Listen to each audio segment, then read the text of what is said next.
You. I'm all right, thank you, man. All good. I'm all good. And how are you feeling after the weekend, man? I'm feeling all right, mate. I'm feeling although it was I wouldn't say it was Bordeaux's first team. They obviously rested a few players, but I think it doesn't matter who we were playing at the weekend. I think we needed to put a performance in that we were proud of, and we're at the stage now where pretty much every single game counts, if we want to keep this season alive. So, yeah, I think obviously feeling very positive on the weekend, and but it only matters, from the next game now, which is obviously Perpignan. Well, you say obviously to keep the season alive. What's Yeah, the ambition for the end of the season? Like, is it European qualification or is it being the playoffs, trying to win that cup? honestly, mate, with the team that we've got, we should, and the history of this club, I think we should certainly be in the top four, at minimum top six, definitely wanting to push. Like I still really believe that we can go on and win it. I think, it's obviously very important for top eight.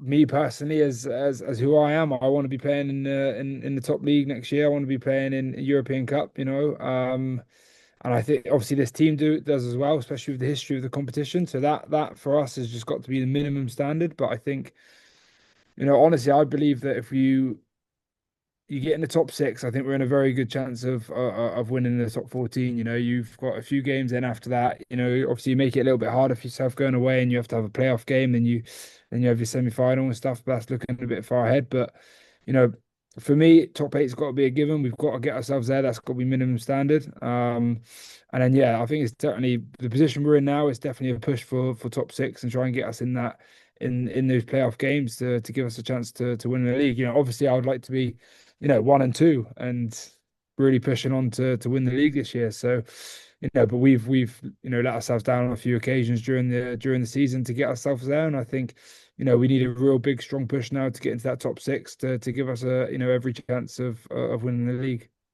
And obviously, there's been kind of circumstances around why your season maybe hasn't gone to plan as you may have thought, with key injuries to key players at different stages throughout the season.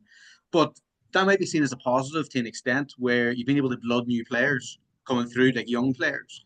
Is there anyone who's kind Yeah, of truly anyone who's truly stood out to you from the yeah, young players coming through, and why yeah. have they stood out to you? I think obviously there is, one door closes, another one opens, the saying is, isn't it? I think, as much as you'd like all your first team boys playing and then get yourselves into, having your best team out there each week, it doesn't always work like that. As rugby, it's a contact sport at the end of the day, isn't it? But yeah, there's a number of young players that have stepped up. We've got Diego, a young fly half, who's come up through the Aspires. He's a La Rochelle boy. He's definitely taking his chances on the first. Picked up an injury after just before the Leinster game, but he took his chances before that. Charles Samba in the second row as well. He's been unreal. He had that confidence from the under 20s coming into, and into a first team La Rochelle team where, second rows are probably some of our strongest positions and some of our biggest boys, so some big boots to fill. So, obviously with the likes of Will being, out for a while, and then obviously picking up his Achilles injuries, being away from Australia at the start, I think he definitely took his chance when he came into that. But yeah, there's a few boys that have taken their chances. But just to go back to the first point of, we have had our injuries, and we've we've still put ourselves in with a very good chance of being in, with a chance of winning silverware this year. I look back at the season, and there's a few games. I was actually speaking with the boys this morning, and there's a few games where, like a Montpellier here, Montpellier are a very good side, but we should back ourselves to pick up victories at home. Lyon here as well. 30 odd points in the first half we gave them, which Yeah. is just, you can't do that at this standard. Bayonne away, red card, yellow cards during the game. That's certainly a result we should have picked up. And there are three games that we've dropped points on. If we pick up those points and we look at, say, we just got 4 points in each of those games, the table will be completely different now. And there are three games that we very much felt like we could have won, and we should have done better in. So, you know, it's been a good chance to get some young players involved, but at the same time, when we come around to this stage next season as well, you need to take those opportunities, because at the end of the day, when you get to this stage of the season, every single point counts. Well, look, talking interesting kind of wee bit of here in there from that last comment, which is you're kind of standing up and talking to the team. Obviously, I know French isn't your first language; a lot of them speak English, so it's helpful. But are you starting to take a leadership role? As now, don't get me wrong, you're still young, flying, good looking, all this kind of thing. But Thanks, mate. are you starting to kind of take that leadership role on? And obviously, I was going to ask you about the under 20s in England. You went over there, talked about your experiences. Are you starting to kind of move into that kind of? I know you're already a father, but a fatherly figure within a squad as well. Um, Maybe what other people look at me like that, I'm not too sure, but I certainly don't feel like that yet, which is I don't know, maybe I should start feeling like that, but for me, I still feel very young. I still feel very much like I'm one of the young players that still has a lot to learn. Do you know what I mean? I don't take this as a very media driven question, but I think that's just my mentality. I'm quite immature. Um, I probably need to look after my body a little bit more sometimes as well because I am not young anymore. But that's just kind of the way I am. I don't feel like I'm one of the senior boys. I never have really in a squad. And but sometimes you have to take that role. You have to have other players, and you got to realize that other players do look up to you a little bit, and you are a little bit older. But for me personally, I don't. I do a lot more speaking. I do a lot more, speaking in meetings and in huddles and things like that. But that's probably not from me thinking I'm a leader or me doing it from a leader's point of view. It's more the fact of I just want to win, and I feel like I've always had a very good understanding of like emotionally of where the group is or how we're feeling and that side of it. So I'm always quite aware of maybe we need a bit of a kick up the ass now and again in a in a team huddle or a team meeting just to get the boys going a little bit because I tend to have a good feeling of when we're not quite there or we need a little bit more or we've had too much and it's the other side where you need to be like, look, Roger, come on, we've trained quite hard here. We need to, maybe rest up a little bit. But, I think, yeah, I have found myself speaking a lot more here just because of how much I want to win and how much I want to, I know a lot of people say it before they come over here, like they want to come over and win, but I genuinely want to come over here and win a top 14 and almost have that, ticked off on my CV again when I retire one day. So, that's the reason why I do it. And, sometimes when stuff has to be said, it has to be said. Well, it's interesting you say that because obviously I don't want to kind of put a timer on it, but your time's running out there with 2027 looming.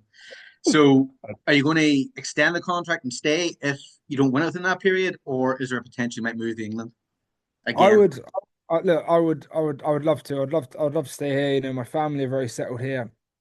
I really do. I really do believe that we can go on and win some stuff. Um, but like you said, at the end of the day, I'm coming to the end of my contract. I'm getting to a certain age, and it's a bit like, well, does the club want to? Do they want to keep me? Do they want to let me go? Do they want to look at someone younger? But for me, I've always said that 35, 36 is my age where I'll give everything before that. I didn't want to come here as a second choice winger, as someone that can just fill in the gap. I want to be the first choice. I want to have number 14 shirt on. I want to play every single week. And I'll do everything I can do to win. And that's certainly my sight for the next few years as well. I've got no signs of slowing down yet. My body feels as good as it has done in a few years now. So um, like you said, I'd love to stay here. My family are here settled, but at the end of the day, I want to win stuff. I want to push on, and and that's down to the club and what their views are. So you're not going to be pulling any Courtney Laws out of the kind of fire and return to try and make a World Cup. You never say never, mate. You never know what's going to happen to you. So, like you said, I've got this year. I've got next year. So I'll be doing everything I can do to play for a contract, whether that's here or whether that's somewhere else. But it's certainly not a view to look at retirement and to slow down a little bit. It's more of a view of pushing on and trying to win some more trophies for whatever team it is I'm at. Yeah. Well, I'd love to get your opinion anyway on England in terms of how they did over the Six Nations. As an outsider, I know you'll know a few people in there, but could you see positives from their campaign and maybe what they were doing? Don't know. It's hard. It's kind of hard to, isn't it? If you look at the final result of where they were in the league and of where they were in the table, and I think there was so much excitement before the Six Nations of of England are the team, they're gonna win it. You know, it's going to be between them and France, and everyone was saying it's going to be a France England decider for the Grand Slam for the last game. And you know, I was saying it, I believed it. I was saying it here with the French boys as well. Um, just because of that, you know, the where the team's at, you know, it's a very young team, but also very experienced at the same time. They've got, you know, a lot of young players, or a lot of like have built up a few caps now over the few years. So, you know, there's that very good blend of experience and you know, youth as well.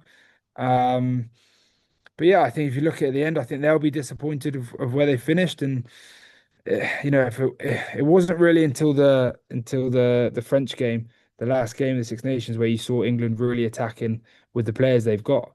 And you know, you see those players doing it every single week in the Premiership. The Premiership is so exciting at the moment for in terms of attack and things like that. So it's just a little bit frustrating not to you know, obviously I'm saying this and viewing this as a complete outsider. You know, I'm not too sure what goes on anymore in camp or you know, their game plans or anything like that. But I just think with the players that were in the squad and the players that were selected for each week, there's a lot more attacking rugby in them. Um, and like I said, it was very pleasing and very enjoyable to see that in that French game for the last game there. So you know, if that's the direction they go, you know, more that kind of game plan in the next few years, I think again it'll be that excitement and it'll be very difficult side to play against. Yeah. Oh damn. Is my camera changed? Yeah, your camera's changed. Don't know where it's Someone gone. on someone on the phone, I think. Someone's on the phone. But look, I can still hear you, so I'll ask you the next question. Don't worry. Um, look, lad, look, like the thing is obviously when you're talking about England, and when I've talked about maybe you returning to England, I'm pretty sure you're aware of the news about your former club, Exeter Chiefs. Could you be lining up in a film with Michael B. Jordan anytime soon? I don't know if I've got that in me yet, mate. I'm not sure. But that yeah, do you know what? Honestly, God's honest truth, I've not actually followed that too much. I've seen a little bit, you know, just through the, you know, Facebook and the social media stuff and things like that. Um, so yeah, I wasn't too aware of what was going on there. So I'm not too clued on you'll probably have to fill me in with a few you probably know more than I do, to be honest. It's just that the owner of Bournemouth, who is part of the consortium with Michael B. Jordan, That's it. is looking to take over Exeter Chiefs and pump the money in there.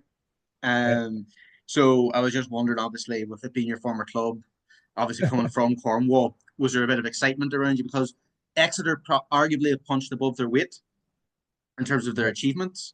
So there might be a chance that you could become a major English power. Oof.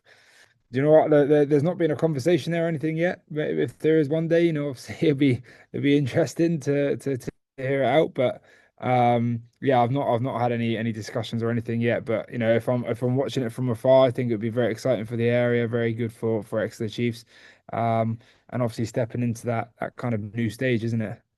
Yeah, yeah. And then look, I'm just going to ask you a couple of wee questions if that's all right, Jack, because I know Yeah, you've. cool. You all right? Yeah, good, good, good. I was just trying to sort the video out again for you. Oh, you're all right, lad. You're all right. Like I know your first job as an IT guy, so it's all right. Don't worry. Um, but the thing is you've obviously yourself played British and Irish Lions tours. You've done plenty of playing in the top 14 and in the Premiership, and then obviously international level. But if you had to pick the kind of three toughest players you faced, who may they be? Ooh, on the spot.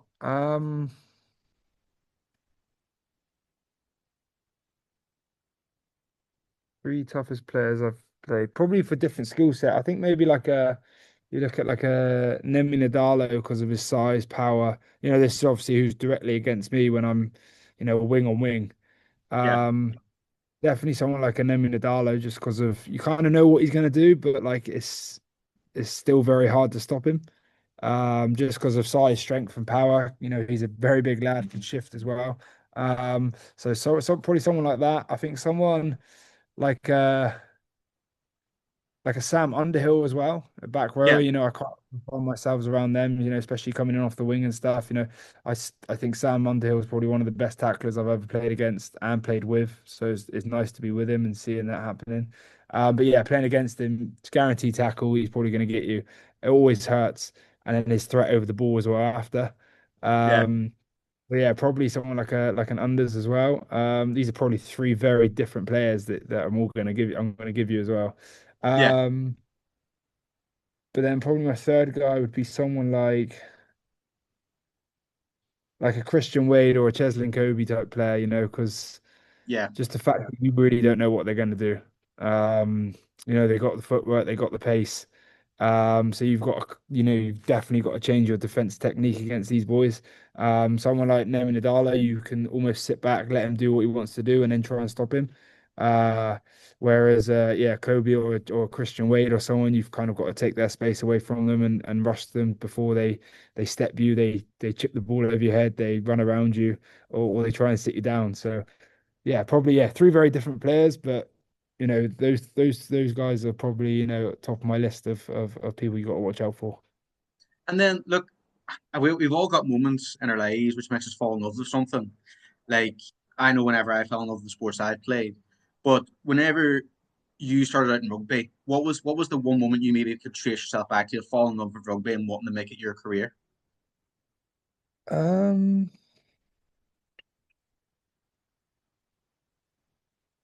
I don't know. I think I've probably had two moments. I think probably one, um, probably pretty generic answer to this is probably just the thought of when you were younger and you played with no pressure.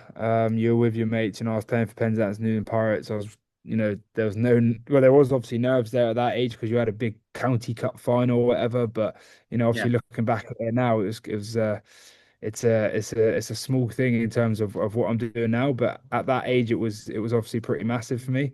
But just that enjoyment of playing with your friends, rocking up on a Sunday morning with your parents and then playing with your best mates and trying to win this game that you think is the biggest game in the world at the time.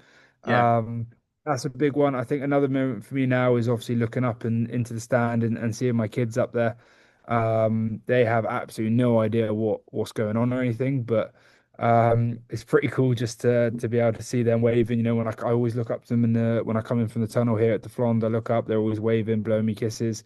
Um, so again, that just like completely settles me, and I think it gives me the bigger picture of things. Like you're so hyped up for this game, you've got 18,000 people, cheering and wanting the team to win, but you look up and you see your kids there are just smiling and just happy the fact that you've looked up and seen them and given them a wave. Certainly settles my nerves a lot, and again just reminds me of the reason why I play now is because of them. I like to make their life as good as possible, but then also reminds me that from when I'm a kid and I just get to play with my mates for a bit of fun because at the end of the day, it's a game of rugby. That's the reason why I started playing. That's the reason why I did it was for fun and that's what I try and play with a smile on my face every single time I get a chance to because at the same time you win, lose or draw, you come home. They're smiling at you like you're their hero, and they don't care whether you've dropped the ball 20 times, missed three tackles, or scored eight tries in a game. yeah. They're just happy to see you and happy that you've come home. So, it really brings me back to being very level again and very much like, the important thing is them. Yeah, that's why I've still got both my girls tattooed on my hand. So especially in times when you're in the middle of a game and it gets a bit tough, I get to look down at my hands, and it just gives me a bit of a jog, a bit reminds me again. But also at the same time when you're injured and it's some dark times there, you get to come home and they don't care. You've still got to be a dad. So it keeps me very level and keeps me. I suppose that's probably why I'm the way I am on the field. I was going to ask, is that difficult for you when you're obviously traveling to places like Santander, to disappear for a couple of days, to go play rugby at times when you're away from family? I don't know, mate. I think it's actually very easy being here because obviously when I was back in England playing with England and things like that, Six Nations was 9 weeks long. Yeah, So, I'd see them the odd weekend and stuff, especially, home games. But, you'd go a long, long time being back home when you're in England caps and things like that, not seeing them. So, you know, actually being here and, obviously we do go away every other weekend, but, I probably get to see a lot more of them in terms of not going into England camps or anything like that anymore. And coming home most nights and actually spending some quality time with them because, at the end of the day out here, I have no friends here that I grew up with. None of my, close friends out of rugby. All of my mates here are rugby friends that I've become very close with. Yeah. Um, and obviously where we live on the island as well, there's not many players. We've got, obviously Rog and a couple of coaches there as well, but there's no players. So it is very much like, I come home, I'm one-on-one time with them, and I get to spend some quality time with the kids, which is enjoyable. No, look, it sounds like heaven to be honest for you, lad. To be fair, but I'll kind of You know leave what? you. It's Oh, very hard to find faults. Obviously, I'd like to be winning more games. I'd like to be, you know. Oh, oh, That's you still there? I'm still here. I'm still here. yeah, Per- sorry, perfect. Sorry. He's a busy man. You've got a phone call here. Uh, like I was saying, it is very hard to find faults. Obviously, I'd like to be winning a lot more games. I'd like to be pushing, higher in the league. But like I said, it's not over yet for us. I still believe that we can go on and push and win this. But it's very hard to find faults in terms of lifestyle and watching my kids grow up, watching my kids speak French and just experience this different culture as well. So, yeah, like I said, it's hard to fault at the minute. Well, would that be the pinnacle of your career then, if you were able to kind of hold the trophy aloft with your family at the end of this season or the end of the next season, with the top 14? I think, obviously at the moment I'm in the thick of it, and it certainly means the most to me. I think obviously because I'm currently living it, I'm currently breathing it, and I want to do it. That's my goal at the minute. So, when hopefully we get there, and I'm sure we will get there. So, I'm sure there'll be great sense of relief and accomplishment when we get there. Because like I said, like I try and set some high standards for myself and each team that I play for. So yeah, I'll certainly feel like that accomplishment if we get there. But then obviously to look back on my whole career after, obviously there's a few moments in there that I would certainly remember, and I've probably taken a little bit for granted for at the moment because I've almost forgot about them and moved on to the next thing. But I've certainly got a lot more time to look back and remember things like that. So yeah, at the moment for me, this is the most important thing. Well, look, Jack, look, I'll let you go and enjoy. I'm presuming there's sunshine in La Rochelle. Uh, Um, you blurred out. Yeah, we're currently, I think, 25 degrees today. It's full sun. My family have just been out of me, so we were on the beach yesterday, so it's quite that's lovely, nice. lad. That's lovely. To be fair, it's very warm here too. Like, Yeah, mate. Perfect, mate. I'm glad you're getting a bit of sun as well. oh yeah, Barcelona's good for sun. Perfect, mate. But look, lad, look, I really appreciate you taking the time, and it's been a pleasure talking to you again. And I hope everything comes to pass Always this is, mate. season, and you enjoy your evening with the family. Thank you very much, mate. Always a pleasure chatting to you, mate. All the best. At the end, see you.